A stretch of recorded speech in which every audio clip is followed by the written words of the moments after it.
జాతిపిత మహాత్మా గాంధీ స్ఫూర్తితో ప్రతి ఒక్కరూ స్వచ్ఛత పాటించడం ద్వారా స్వచ్ఛ గుంటూరు సాధించుకోవచ్చని నగర కమిషనర్ పులి శ్రీనివాసులు పిలుపునిచ్చారు. గురువారం స్వచ్ఛత హీ సేవలో భాగంగా కమిషనర్ అధికారులు క్షేత్రస్థాయిలో పర్యటనకు సైకిల్ పై వినియోగించి జీఎంసీ కార్యాలయం దగ్గర మహాత్మా గాంధీ విగ్రహానికి పూలమాలలు వేసి నివాళులు అర్పించడం జరిగింది. ప్రతి ఒక్కరూ కూడా వ్యక్తిగత స్వచ్ఛతతో పాటు పరిసరాల స్వచ్ఛతని పాటించాలని పిలుపునిచ్చారు. స్వచ్ఛత హీ సేవలో భాగంగా గురువారం ఉదయం అధికారులు సిబ్బంది వార్డు సచివాలయ కార్యదర్శులు తమ రోజువారీ విధులకి సైకిల్ ని వినియోగించారని ఈ కార్యక్రమంలో డిప్యూటీ కమిషనర్లు CH Srinivas, T Venkatakrishnaiah, SE Shyamsundar, ఎంహెచ్ఓలు మధుసూదన్, రామారావు, మేనేజర్ ప్రసాద్, జీఎంసీ అధికారులు సిబ్బంది పాల్గొన్నారు.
దాంతో పాటు అందరూ కూడా తన యొక్క దైనందిక దినచర్యలో భాగంగా సైకిల్ ఉపయోగించుకునేటువంటి ఉపయోగం జరిగింది.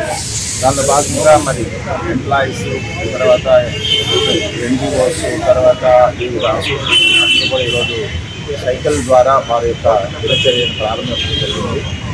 ఇదే కాకుండా రాబోయే రోజుల్లో అనేక కార్యక్రమాలు, అంటే మనకు అక్టోబర్ 2 వరకు అనేక కార్యక్రమాలు స్వచ్ఛతా హీ సేవలో భాగంగా మన గుంటూరు నగరపాలక